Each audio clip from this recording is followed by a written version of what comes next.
성경의 로드맵 298페이지 계시록 16장 3절 본문 말씀입니다.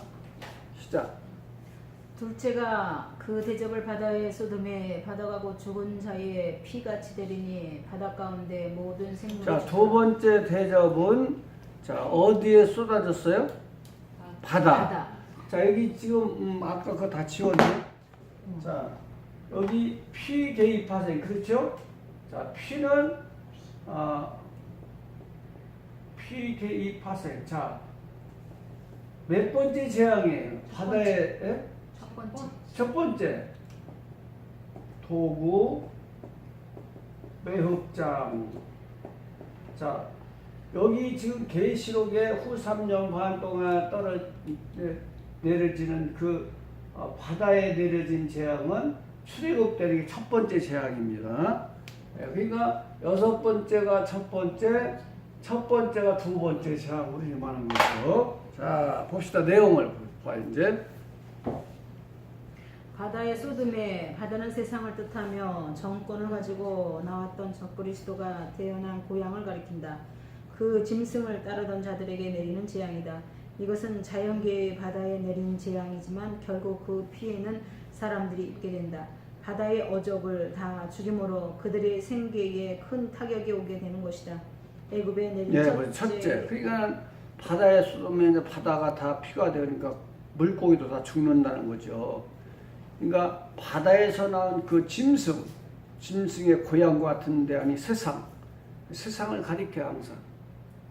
그래서 이제 첫 번째 애굽에서 내렸던 피 재앙이 후 3년 반 동안의 계시록에는 두 번째 재앙으로 임한다. 그 밑에 한번 읽어봐요.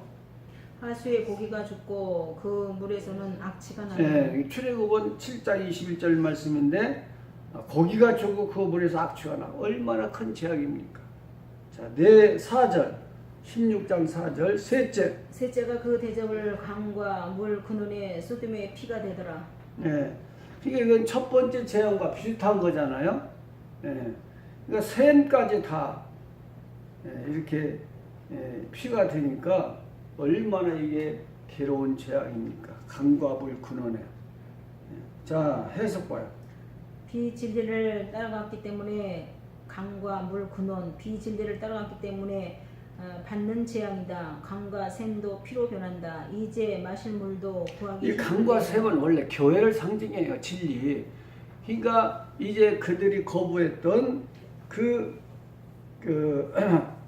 진리를 거부했고 교회를 거부했기 때문에 거기에 합당한 재앙이 나 있다는 뜻이에요. 이게 보세요. 전부 다 의미가 있는 거예요. 그들에게 구원을 주고 생명을 줄 교회와 진리를 거부했기 때문에 그들은 이제 재앙을 받는다는 뜻입니다. 자, 그 밑에 이제 마실 물도 구하기 힘들게 된다. 예루살렘과 유다에 의뢰하며 의지하는 것을 제하여 버리시되 곧 그 의뢰하는 모든 양식과 그 의뢰하는 모든 이사야 3장 1절 말씀인데 양식과 그 의뢰하는 물까지 끊어버린단 말이죠. 이건 죽음보다 더 고통스러운 재앙이죠. 자, 그 밑에 생수 같은 하나님의 말씀을 버리고 거절한 그들에게 생명 같은 물이 더 이상 존재하지 않는 것이다. 영적인 의미가 이렇단 말이죠. 실제 물 근원과 강과 물 근원에 소돔의 피가 되었다. 이건 자연적 재앙이지만 영적으로 보면 그들이 진리를 거부했기 때문에 이러한 재앙을 받는 것이 합당하단 말이죠. 또 그 밑에 진리가 없는 그들에게 생명이 없는 그들에게 내리는 현세적 굶주림과 갈증인 것이다. 또한 이들에게 영원한 갈증이다. 강과 물이 근원의 교회를 타락시켰으므로 그들에게 강과 물 근원이 피가 되는 재앙이 내리는 것은 합당한 것이다. 그러니까 하나님은 그런 기회를 줬지만은 그것을 거부할 때 반대급부로 이런 재앙을 주시는 거예요. 자, 5절. 내가 들으니 물을 차지한 천사가 가로되 전에도 계셨고 시방도 계신 거룩하신 이여 이렇게 심판하시리니 의로우시도다. 이 찬양이 나오죠 여기서. 하나님은 의롭다. 자, 근데 전에도 계셨고 시방도 계시고 장차 오실 이로 하나님은 계시는데 왜 장차 오실 이가 빠졌다고 그랬어요? 항상 계시록 11장 예수님이 공중 재림하신 이유는 전부 다 장차 오실 이가 빠졌다 그랬는데 왜 장차 오실 이가 빠져야 되는 거예요? 이미 오셨기 때문에. 이미 재림하셨기 때문에 여기서 장차 오실 이가 기록되면은 잘못된 거예요. 성경이 틀리다는 거예요. 이 한마디에 굉장히 예민한 사건이에요. 전에도 계시고 이제도 계시고 장차 오실 이가 빠지는 때가 언제냐? 공중 재림 이유는 장차 오실 이가 빠진다는 거. 이게 진리요. 자, 1번. 시방도 계신 역사의 주관자이신 하나님은 보이지 않는 역사의 수레바퀴 속에서도 선과 악을 완전하게 구별하셔서 심판하신다. 네, 시방도 계시는 것은 역사의 주관자라는 거야. 역사의 주관자잖아요. 그러니까 보이지 않고 들리지 않는 큰 역사의 수레바퀴가 돌지만은 선과 악을 완전히 구분하시는 하나님. 이것을 찬양한 거예요. 그래서 찰스 A. 베어드라는 사람, 미국의 역사학자, 평생을 역사만 연구하다가 마친 사람인데 그 사람은 그 역사를 네 단어로 정의했어요. 첫 번째는 뭐냐? 반드시 심판이 있다. 보이지 않는 거대한 소리 없는 역사의 수레바퀴가 돌아가지만은 반드시 선과 악을 구분해낸다 그랬어요. 두 번째는 교만한 자.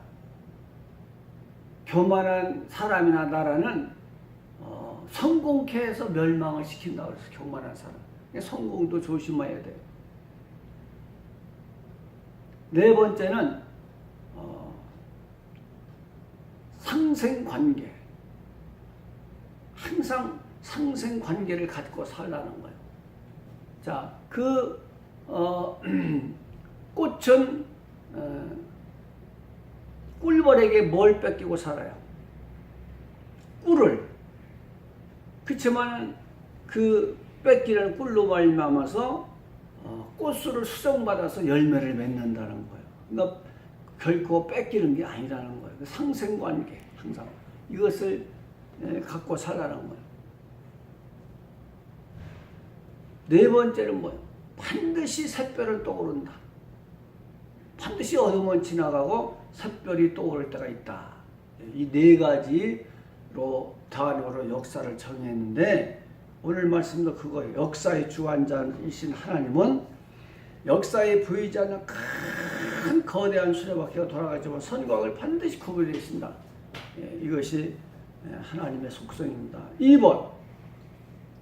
심판하시니 의로우시도다. 그동안에 비진리로 많은 사람들을 미혹시켰던 그들에게 강과 물 그눈이 피가 되는 재앙을 내린 하나님의 심판을 의로우시니. 그걸 찬양하는 거예요. 보세요. 그렇게 많은 사랑을 가지고 인내심을 가지고 회개를 기다렸지만은 전 3년 만에 얼마나 두 선지자가 전했습니까? 회개하라고. 그 기회를 저버렸기 때문에 이제 그들이 받아야 할, 감당해야 할 것은 심판밖에 없는 거예요. 그러니까 기회를 상실하면은 다시는 오지 않는 거예요. 기회. 그 기회를 잘 붙잡는 사람이 지혜로운 사람이에요. 자, 6절. 저희가 성도들과 선지자들의 피를 흘렸으므로 저희로 피를 마시게 하신 것이 찬양이잖아요, 이것도. 자, 그러니까 선지자들의 피를 흘렸으니까 이제 피가 된 물을 마시는 것이 합당하다는 거예요. 계속 이런 찬양이 나오잖아요. 그들이 기회를 주지만 그 기회를 거부할 때, 그 사랑을 거부할 때 그들이 마셔야 할 잔이 무언가, 감당해야 할 잔이 무언가를 보여주고 있어요. 그건 심판, 재앙밖에 없는 겁니다. 그러면 해서 피를 마시기에 이사야 49장 26절에서 내가 너를 학대하는 자로 자기의 고기를 먹게 하고 새 술과 취함같이 자기의 피에 취하게 보세요. 하니. 그러니까 의인의 피를 흘렸기 때문에 피를 마시는 것은 합당한 거예요. 이것이 죄의 결과인 것입니다. 그 밑에 철저한 하나님이 보복 심판인 것이다. 회개의 기회를 잃어버린 자들에게 용서가 전혀 허용되지 않는 현세적. 자, 그러니까 후 3년 반은 회개의 기간이요, 아니요? 아니요. 네? 아니요. 회개가 있어요, 없어요? 없습니다. 왜 없어요? 이미 끝났어요. 자, 회개가 하려면 뭐가 있어야 돼? 회개가 이루어지려면. 예? 진리된 말씀. 회개가 이루어지려면 복음이 선포돼, 복음이. 복음 선포가 되는데, 복음 선포할 자는 있어요, 없어요? 어떻게 됐어요? 이미 끝났어요. 이미 휴거를 했어요, 이미. 휴거를 했는데 복음 선포가. 자, 복음 선포가 돼야 뭐가 임해요?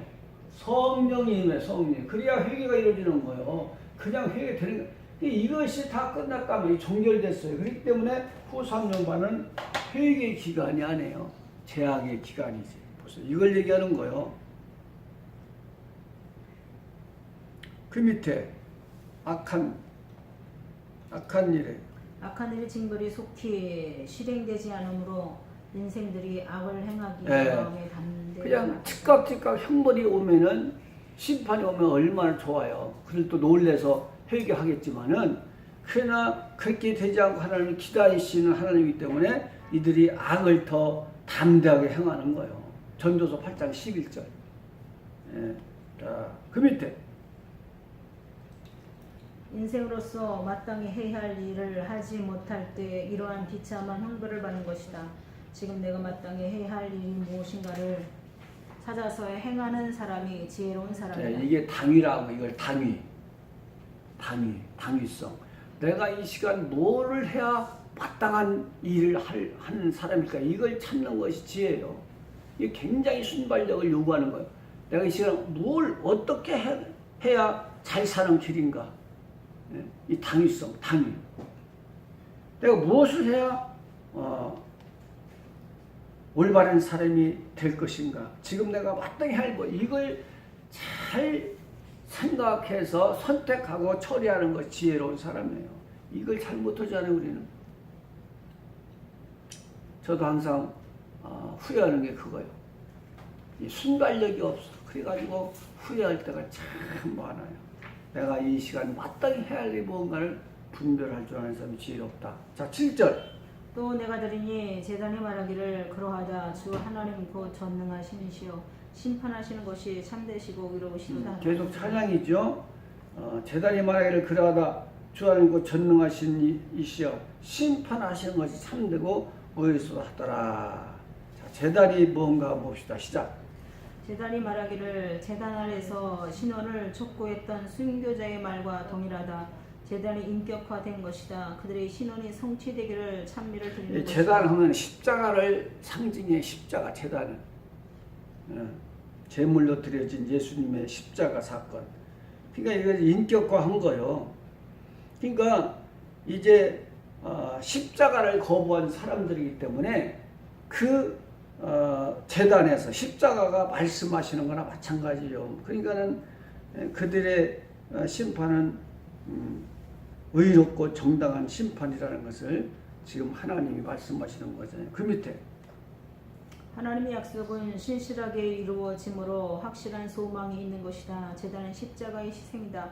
성경의 약속은 주님의 피로 된 것이니 어찌 이루어지지 않겠느냐. 그러니까 제단이라는 것은 십자가를 상징하는데 십자가는 거부하면 심판이고 영접하면 영생이잖아요. 이들이 지금 심판받는 것은 십자가의 사랑을 거부했기 때문에 마땅히 받아야 할 대가라는 거잖아요. 자, 8절. 넷째가 그 대접을 해에 쓰듬에 해가 권세를 받아 자, 불로 사람들을 여기 넷째 재앙이 후 3년 반에 내려지는 넷째 재앙이 해가 뜨거워지는 거예요. 자, 근데 지금 출애굽기는 이게 몇째 재앙입니까? 9번째 재. 이건 태양신을 애굽에서는 나라라. 이 태양신을 심판한 거예요. 지금 10가지 재앙은 애굽에서 10가지 재앙은 애굽에 있던 이 신들 10가지 신, 그 외에도 많은 신들이 있었는데 특별히 10가지 신을 이건 심판한 거예요. 친 거예요. 하나님께서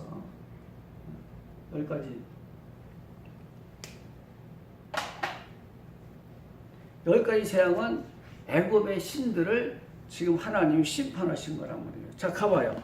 그 말씀이 어디 나오느냐. 자, 출애굽기 12장. 출애굽기 12장 가보면은 10가지 재앙은 누구를 심판한 거예요? 애굽의 신.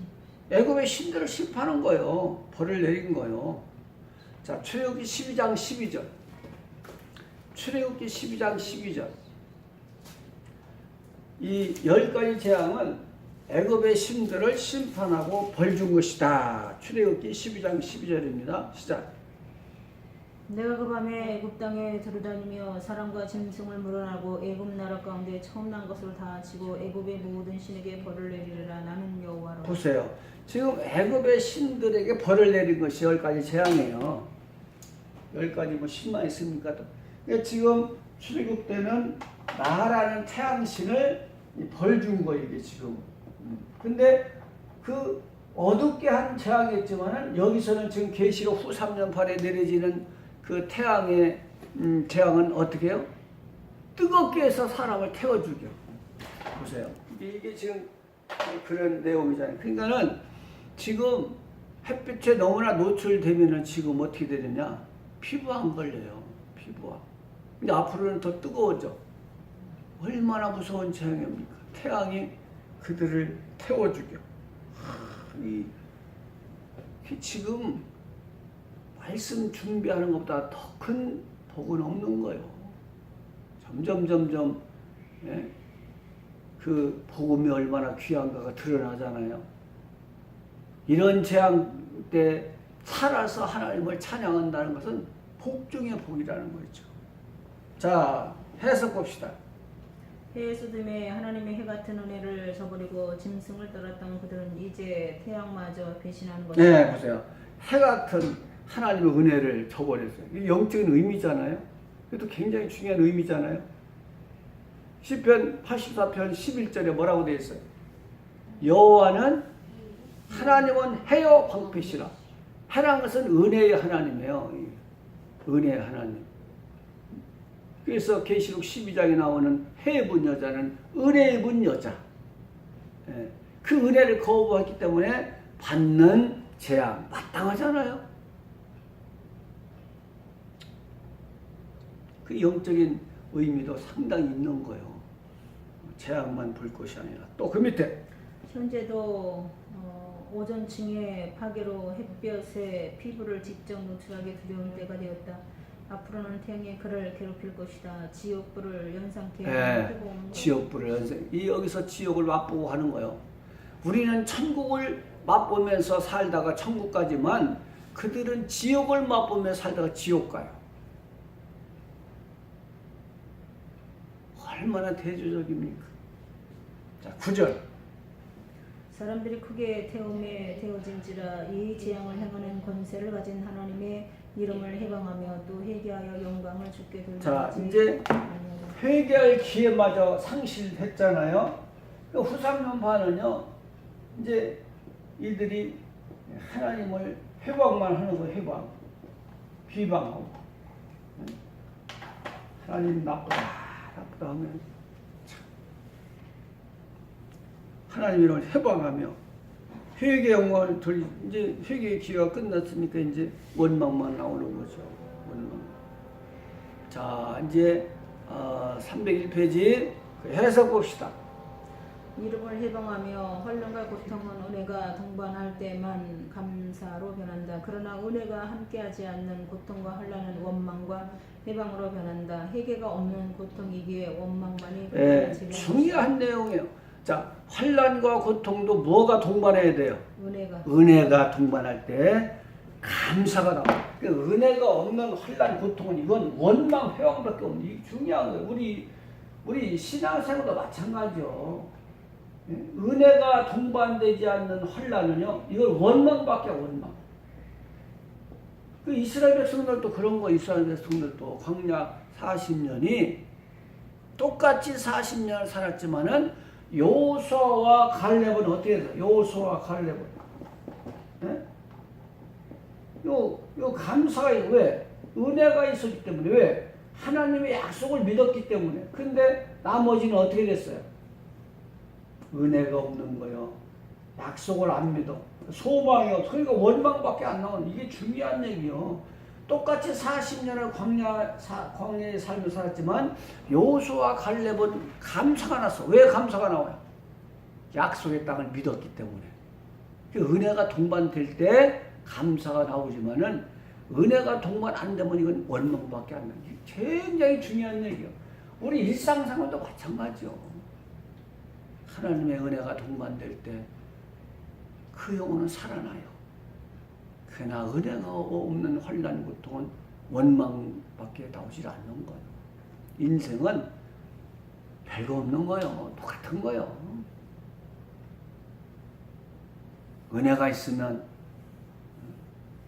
소망이기 때문에 참을 수 있는 거예요.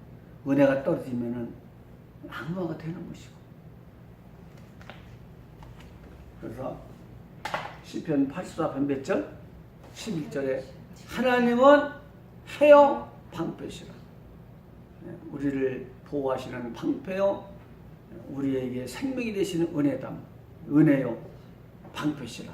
그 은혜가 그렇게 중요해. 용서가. 우리는 용서를 먹고 사는 존재입니다. 자, 10절.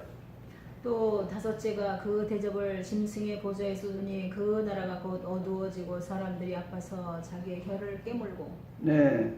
자, 짐승이 보좌에 쏟으니 그 나라가 곧 어두워지며. 자, 여기 지금 출애굽 때의 어둠은 몇 번째 재앙이 있어요? 9번째. 근데 여기서는 지금 몇 번째 재앙이에요? 다섯째. 여기서는 출애굽 때는 이게 9번째 재앙이 있는데 계시록 후 3년 반의 재앙은 5번째 재앙, 5번째 재앙이에요.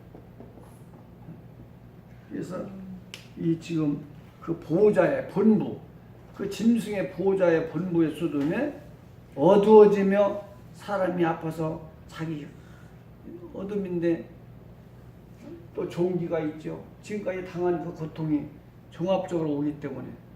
그러면 이게 흑암이 넷째, 5번째가 같이 이루어진 거네. 9번째가. 응? 9번째 그 모세 때 9번째 재앙이 4번째, 5번째로 나누어져서. 그렇죠. 그러니까 태양이 태워서 죽이고 또 어두워서 죽여. 예, 어두워서. 어둠도 존재예요. 어둠도. 빛만 존재가 아니고 어둠도 존재입니다.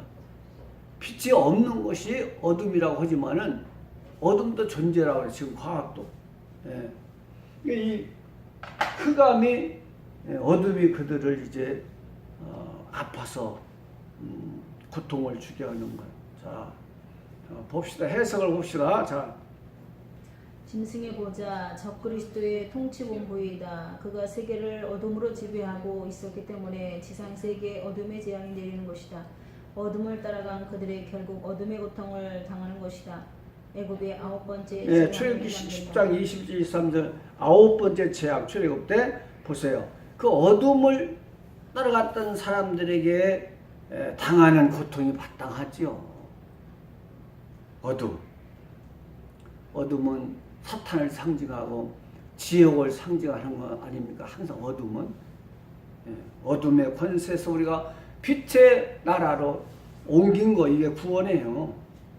그러니까 짐승을 따라간 그 어둠의 세력을 따라갔기 때문에 이들이 받는 고통입니다. 자, 가보세요. 자, 골로새서 가봐요. 골로새서 가보면, 자, 어둠의 권세가 나와요. 어둠의 권세. 자, 어둠의 권세는 뭐예요? 본질적으로. 이것은 사탄의 권세죠. 지옥의 권세. 자, 골로새서 1장 13절. 골로새서 1장 13절 가봐요. 골로새서 1장 13절. 시작. 그가 우리를 흑암의 권세에서 건져내사 그의 사랑의 아들의 나라로 옮기셨으니. 이게 뭔 소리요? 이게 무슨 소리요? 사단에게서. 그렇죠. 천국으로. 흑암은, 흑암의 권세는 사탄의 권세요. 지옥의 권세, 우리를 건져내서 그의 사랑의 나라는 어떤 나라? 천국. 하나님의 나라로 옮겼다. 이게 구원이에요. 보세요. 이거 어둠의 세력, 사탄의 세력을 따라가던 이들에게 그러한 재앙은 합당한 것이란 말이죠. 빛의 나라로 옮긴 거예요. 우리를. 그 베드로전서 베드로전서 2장인가도 거기 나오잖아요. 가봐요. 베드로전서 2장.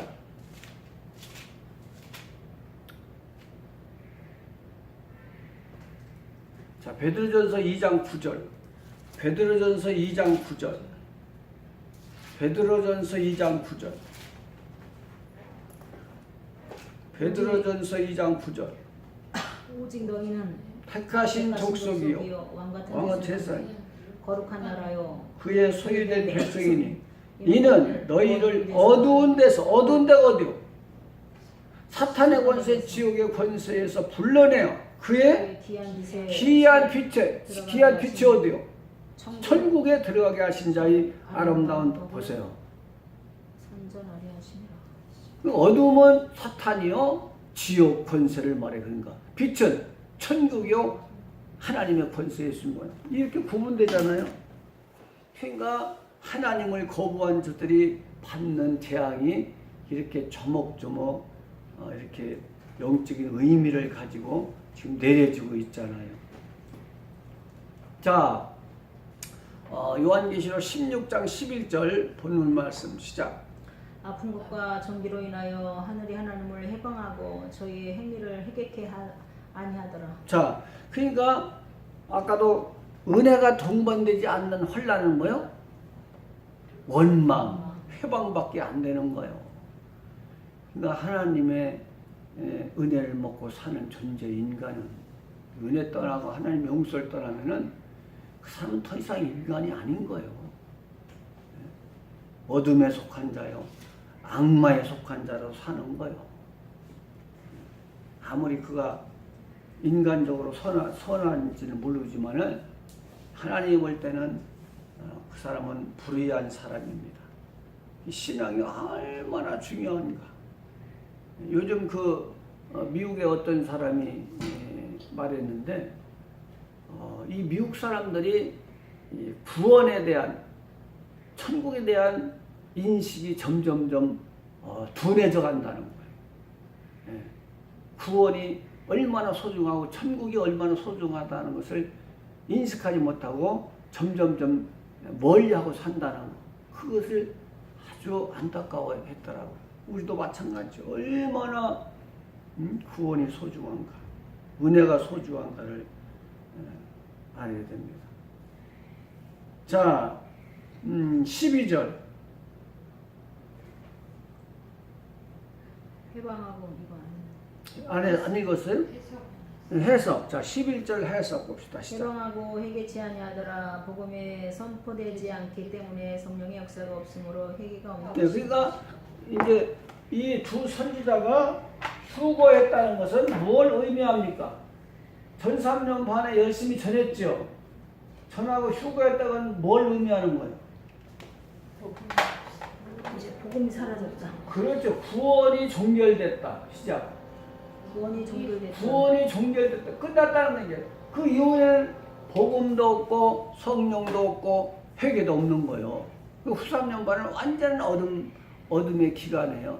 이게 무슨 이삭 죽기, 후 3년 만에 무슨 이삭 죽기가 있고 회개가, 그건 성경 모르는 사람들 얘기예요. 어디 회개가 있습니까? 자기 마음대로 회개되는 거예요? 그러니까 전 3년 만은 세 가지 운동이래요. 전 3년 만은 몇 가지 운동? 세 가지 운동. 무슨 운동이 첫 번째? 진리 운동, 복음 운동. 복음이 있어야 뭐가 역사예요? 회개. 성령의 임한, 성령의 역사가 이루어져. 성령도 법에 따라서 역사하는 거예요. 법이 없는데 어떻게 성령님이 역사하십니까? 그러니까 예수님도 말씀이 있어야 오시는 것이고 성령님도 말씀이 있어야 역사를 하는 거예요. 오시는 거예요. 근데 복음론도 어떻게 진리가 없는데 성령님이. 그러니까 전 3년 반 동안 진리가 복음이 선포되니까 누가 오세요? 성령님에서 뭘 일으켜? 회개 운동이요. 회개 운동 보세요.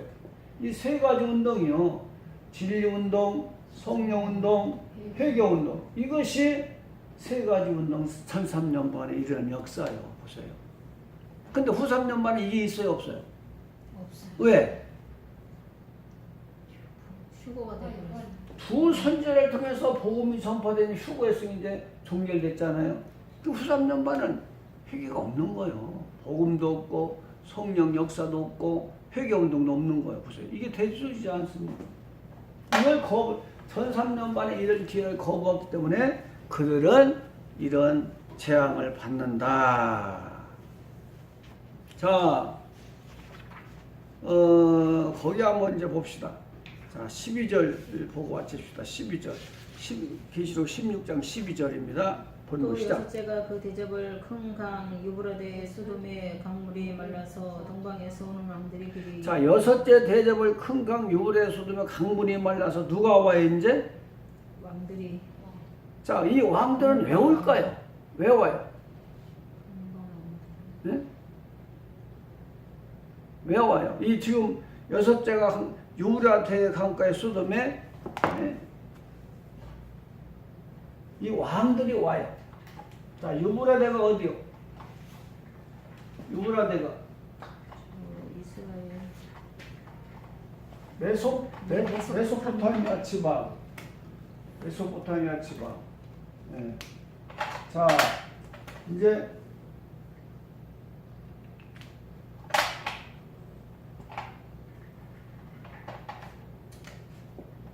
이렇게 강이 있어요. 이거 유브라데 강, 유브라데 강, 티그리스 강. 이제 이게 히데계. 창세기 히데계에 나오는 것이 티그리스 강이에요. 현재 유브라데 그대로 이름이 있고, 자, 이 유브라데 강이 말라. 그래서 동방의 왕들이 와. 무슨 전쟁을 하고 오겠습니까? 네? 무슨 전쟁? 무슨 전쟁? 3차전이 지났는데? 세계대전 3차전이 6대나 발 지났는데? 네?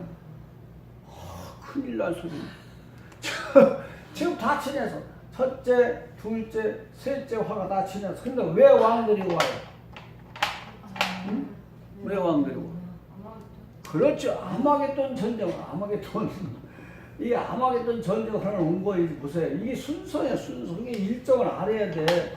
이미 첫째와 둘째와 셋째와 다 지나갔는데, 세계 3차는 다 틀려가는데, 예? 왕들이 와. 무슨 전쟁을 하기 위해서? 아마겟돈 전쟁. 이 아마겟돈 전쟁을 여기서 지금 6대접이 준비시키는 거예요, 벌써. 이게 재앙이에요, 이게. 그러니까 예수님이 공중 재림하면은 이미 뭐가 시작된 거예요? 법적으로는 천년시대가 좀 시작된 거나 마찬가지. 보세요. 지금 여기 6대 쏟아지면서 아마겟돈 전쟁이 시작되는 거예요. 준비시키는 거잖아요. 근데 이걸 알아야 돼요. 이미 공중 재림하시면은 천년시대가 열린 거예요. 땅만 지금 심판 안 했기 때문에 보류된 상태지. 국가의 산수 중에서 주권, 백성, 영토. 주권과 백성은 다 준비됐잖아요. 왕과 백성, 흰무리와 두 선지자, 순결. 근데 이 땅만 지금 심판하에서 보류된 상태. 그러니까 이런 것들을 우리가 이해할 필요가 있어요. 그래서 지금 유브라데 강가에 쏟은 것은 이제 아마겟돈 전쟁의 준비다. 자, 그 밑에 해석 봅시다. 해석. 자, 12절 해석입니다. 유브라데 소돔에 바벨론이 자리 잡고 있던 강이다. 그곳에 3차 세계 대전이 있었고 강물이 마른 그곳에 왕들이 모인다. 왕들은 적그리스도를 지지하는 그러니까는 이 왕들은 적그리스도를 지지한 나라들이 이제 모여서 뭐 한다는 거예요? 아마겟돈 전쟁을 준비하는 거예요. 그러니까 이 바벨론은 마지막 재림 때도 악의 대명사로 들었잖아요. 그러니까는 이 하나님을 대적하는 무리들이 맞잖아요. 유브라데와 소돔에 그거는 그 바벨론을 연상시키는 거예요. 여기서. 자, 오늘 여기까지 하십시다.